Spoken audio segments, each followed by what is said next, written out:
Bonjour ou bonsoir, j'espère que tu vas bien. Aujourd'hui, je vais te raconter l'histoire de Monsieur Rêve. Allez, c'est parti. Monsieur Rêve, tu le connais déjà, puisque tu l'as vu sur la couverture de ce livre. Voici son histoire. C'est également celle d'un petit garçon qui s'appelle Jacques. Lui, tu le connais pas encore. Regarde-le là, sur cette page. Jacques était un très gentil petit garçon. Il finissait toujours ses repas. Il allait toujours se coucher quand on le lui ordonnait. Il disait toujours s'il vous plaît et merci. Mais Jacques était un rêveur. Il était toujours dans les nuages. Ce jour-là, Jacques était à l'école. Assis à son bureau, il écoutait la leçon de grammaire du maître. Il faisait très chaud et Jacques était très content de se trouver au fond de la classe, près de la fenêtre ouverte. Soudain, du coin de l'œil, Jacques vit quelque chose dehors, sur la pelouse devant l'école. Quelque chose de bleu. C'était un tout petit bonhomme en forme de nuage. Jacques n'en crut pas ses yeux. Le petit bonhomme lui souriait et agitait la main. Jacques regarda son maître qui parlait toujours. Alors, tout doucement, il se leva et tout aussi doucement, il sortit par la fenêtre ouverte. Il traversa la pelouse pour rejoindre l'étrange petit bonhomme en forme de nuage. « Bonjour, lui dit-il. Qui êtes-vous ? » ?»« Je suis Monsieur Rêve. »« Et toi, comment t'appelles-tu ? » ?»« Jacques, » répondit Jacques. « Aimerais-tu vivre une grande aventure ? » demanda Monsieur Rêve à Jacques. « Oh oui, » répondit Jacques. « Parfait, » dit Monsieur Rêve. Il mit 2 doigts dans sa bouche et siffla très très fort. Un énorme oiseau descendit du ciel et se posa près de Jacques et de Monsieur Rêve. « Viens, dit Monsieur Rêve, et il grimpa sur le dos de l'oiseau. Jacques le rejoignit. « Tiens-toi fort, dit Monsieur Rêve. » Jacques se cramponna. L'énorme oiseau battit de ses énormes ailes et en quelques secondes, ils se retrouvèrent très haut dans le ciel. Ils volèrent de plus en plus vite au-dessus de la campagne. Ils volèrent au-dessus des champs, des fermes, des villes, des collines, des arbres, des vallées, de plus en plus loin de l'école de Jacques. C'était très amusant.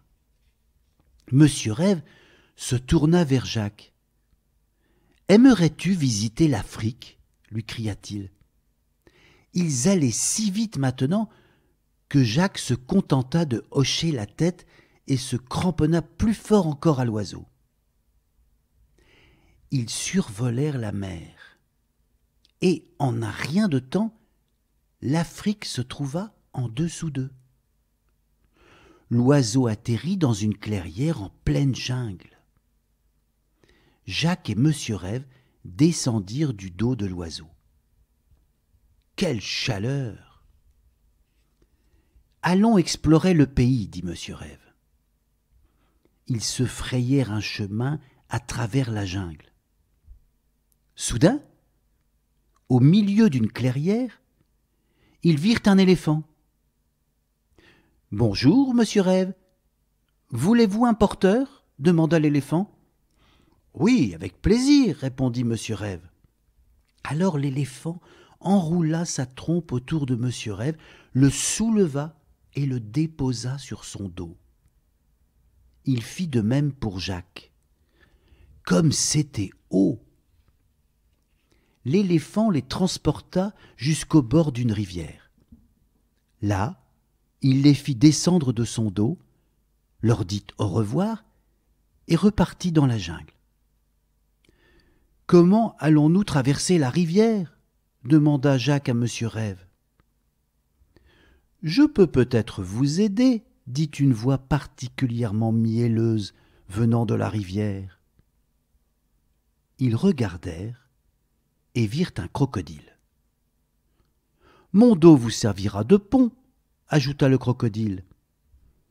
C'était très commode. Ils étaient au beau milieu de la rivière lorsque le crocodile, découvrant toutes ses dents, fit une épouvantable grimace. Puis, d'un coup de son énorme queue, il envoya Jacques et Monsieur Rêve dans les airs et attendit, mâchoire grande ouverte. C'était très effrayant. À la vue de cette énorme mâchoire pleine de dents, Jacques hurla « Au secours !» Monsieur Rêve, qui tombait tête la première à côté de lui, mit 2 doigts dans sa bouche et siffla très fort. Aussitôt, le gros oiseau descendit du ciel et fonça vers eux. Monsieur Rêve et Jacques atterrirent sur son dos et non dans la gueule du crocodile. « Ouf !» dit Jacques. « Raté !» dit le crocodile. « Je t'avais promis une aventure, n'est-ce pas ?» dit Monsieur Rêve. « C'est vrai, » admit Jacques. « Maintenant, » ajouta Monsieur Rêve, « si nous allions en Australie ?» Et ils y allèrent. En Australie, Jacques apprit à lancer le boomerang. Le boomerang revenait toujours vers lui. « Maintenant, » dit Monsieur Rêve, « si nous allions au pôle Nord ?» Et ils y allèrent. Et Monsieur Rêve se retrouva à moitié enseveli sous la neige. « Maintenant, » dit Monsieur Rêve, « si nous allions au Far West ?» Et ils y allèrent. Au Far West, Monsieur Rêve trouva un immense chapeau de cow-boy et il s'en coiffa. L'ennui, c'est qu'il ne voyait plus rien. « Jacques !» appela-t-il de dessous son chapeau. « Jacques ! Jacques !» Soudain, Jacques réalisa que ce n'était pas Monsieur Rêve qui l'appelait. C'était son maître. Jacques n'était pas au Far West, mais à l'école. « Jacques !» répéta le maître, « tu rêvais encore !» Il avait raison. Jacques était en train de rêver. Mais les rêves, c'est bien plus drôle que les leçons de grammaire, non ? À bientôt.